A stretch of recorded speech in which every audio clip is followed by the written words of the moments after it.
ബഹുമാനപ്പെട്ട മത്തായി മണ്ണൂർ അച്ഛനെ വേദിയിലേക്ക് സ്വാഗതം ചെയ്യുന്നു. 4 മിനിറ്റ് കൊണ്ട് 5 കാര്യങ്ങൾ പറയുവാനാണ് ഞാൻ ആഗ്രഹിക്കുക.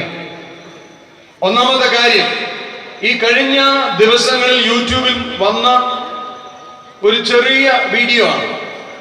ആ വീഡിയോ ഇതാണ്: ഒരു സിംഹം ഒരു കുരങ്ങിനെ ഓടിച്ചു കൊണ്ടുപോകുന്നു. നിമിഷം മാത്രമേ അനേകം കുരങ്ങുകൾ എവിടുന്നോ പ്രത്യക്ഷപ്പെടുന്നു. അവസാനം സിംഹം തിരിച്ചോടുന്നു. ക്രൈസ്തവനെതിരെയുള്ള എല്ലാ തരത്തിലുള്ള കടന്നുകയറ്റങ്ങൾക്കും ഇതാണ് ഉത്തരം. എന്തിന് നാം ഒരുമിച്ച് കൂടി, എന്തിന് നാം യൂണിറ്റിയോടുകൂടി ഐക്യത്തോടുകൂടി ചിന്തിക്കണം? കാലത്തിന്റെ അനിവാര്യത എന്ത് എന്ന് മനസ്സിലാക്കാൻ ഈ ഒരൊറ്റ വീഡിയോ മതി എന്ന് ഓർമ്മിപ്പിക്കട്ടെ. അതുകൊണ്ട് ഉണർന്നു പ്രവർത്തിക്കാം. രണ്ടാമത്തെ കാര്യം ഇതാണ്: നാം ആരെന്ന തിരിച്ചറിവിലാണ് നമ്മുടെ യൂണിറ്റി ഇരിക്കുക. 2 കാര്യങ്ങളിലാണ് നാം കേന്ദ്രീകരിക്കപ്പെട്ടിരിക്കുക. 1 ദൈവസ്നേഹം, 2 പരസ്നേഹം. ക്രൈസ്തവൻ ഒന്നിച്ചാൽ എല്ലാവരെയും സംരക്ഷിക്കും. ക്രൈസ്തവൻ ഒന്നിച്ചാൽ ആരും നഷ്ടപ്പെടില്ല, ആരും മരണപ്പെട്ടു പോവില്ല. അതിന് യാതൊരു സംശയവുമില്ല. അതുകൊണ്ട് തന്നെ ക്രൈസ്തവൻ ഒന്നിക്കേണ്ടത് ഈ നാടിന്റെ ആവശ്യമാണ്. ദൈവത്തിൽ ഊന്നി സഹോദരനെ സ്നേഹിച്ച് നമ്മൾ മുന്നേറണം. മൂന്നാമതായി, ജനാധിപത്യത്തിൽ എണ്ണം വളരെ പ്രാധാന്യമാണ്. തിരിച്ചറിയണം. പാലായിൽ 11, 12, 13 മക്കളുണ്ടായിരുന്ന കുടുംബങ്ങളുടെ 2ാം തലമുറയായ നമ്മൾ ഈ എണ്ണത്തിന്റെ കാര്യത്തിൽ എവിടെ നിൽക്കുന്നു? ജനാധിപത്യം എന്ന് പറഞ്ഞാൽ ജനാധിപത്യത്തിൽ എണ്ണം മാറ്റേഴ്സ്, സംഘടിത അവസ്ഥ മാറ്റേഴ്സ്. അതുകൊണ്ട് തന്നെ നാം നമ്മുടെ ദൗത്യം മറക്കരുത്. ഭൂമിയുടെ ഉപ്പ്, ലോകത്തിന്റെ പ്രകാശം. ഇവിടെ നമ്മോട് അനവധി സൂചകങ്ങൾ ഉണ്ടായി. നമ്മൾ നമ്മുടെ ദൗത്യം മറക്കാൻ പാടില്ല. നാം ആരെന്നും മറക്കാൻ പാടില്ല. നേതൃത്വത്തിൽ നിന്ന് അണുവിട വ്യതിചലിക്കാതെ പ്രകാശമായി പ്രശോഭിക്കേണ്ടതാണ്.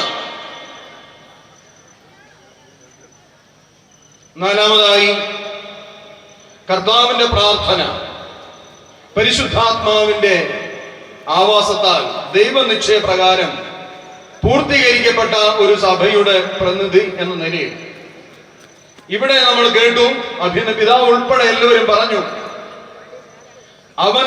അവനവന്റേതായ തനിമ നിലനിർത്തി ഒന്നിക്കുവാനായി ശ്രമിക്കണം.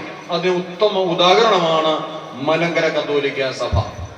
വിശാല സഭയുടെ ഭാഗമായി അഭിമാനത്തോടെ ചോലത്തടത്ത് നിൽക്കുമ്പോഴും തനിമ സൂക്ഷിക്കുവാൻ സാധിച്ചു എന്ന് ദൈവകൃപയിൽ പറയാൻ ഞാൻ ആഗ്രഹിക്കുകയാണ്. അത് ഇനിയും സാധിക്കും എന്ന് ഉറക്കെ പ്രഘോഷിക്കുകയാണ് പുനരൈക്യ സഭ എന്ന നിലയിൽ. അഞ്ചാമതായി,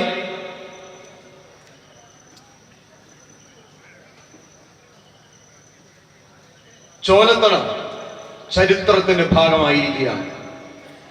ചോലത്തടമേ നീ അനുഗ്രഹീത എന്ന് പറയാൻ തക്ക വിധം ചോലത്തടം മാറിയിരിക്കുകയാണ്. ഇത് ഒരു തുടക്കം മാത്രമാവട്ടെ. ഏറെ അഭിമാനത്തോടുകൂടി ബഹുമാന്യനായ സിറിൽ തോമസ് തൈലച്ചനെ അഭിനന്ദിക്കുവാൻ ഞാൻ ഈ അവസരം ഉപയോഗിക്കുകയാണ്. കാരണം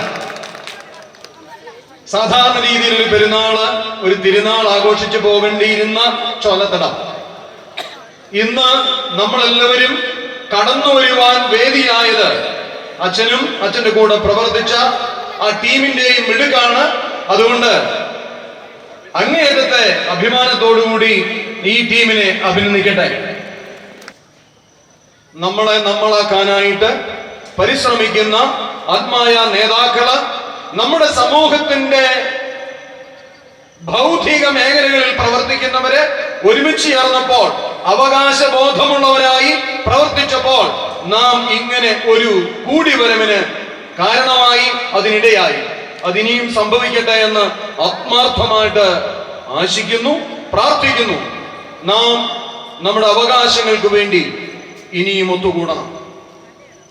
ബഹുമാനപ്പെട്ട JB കോശി കമ്മീഷൻ റിപ്പോർട്ട് നടപ്പിലാക്കാൻ കുടുംബയോഗങ്ങളില്, പ്രാർത്ഥനാ കൂട്ടായ്മകളില്, ഭക്തസംഘടനകളില്, ദേവാലയങ്ങളില്, കോർണറുകളില്, ഫൊറോനകളില്, എവിടെയെല്ലാം സാധിക്കുമോ അതിനെല്ലാം മീറ്റിങ്ങുകൾ സംഘടിപ്പിക്കണം എന്ന് ആഹ്വാനം ചെയ്തുകൊണ്ട് നിർത്തുന്നു. നന്ദി, നമസ്കാരം.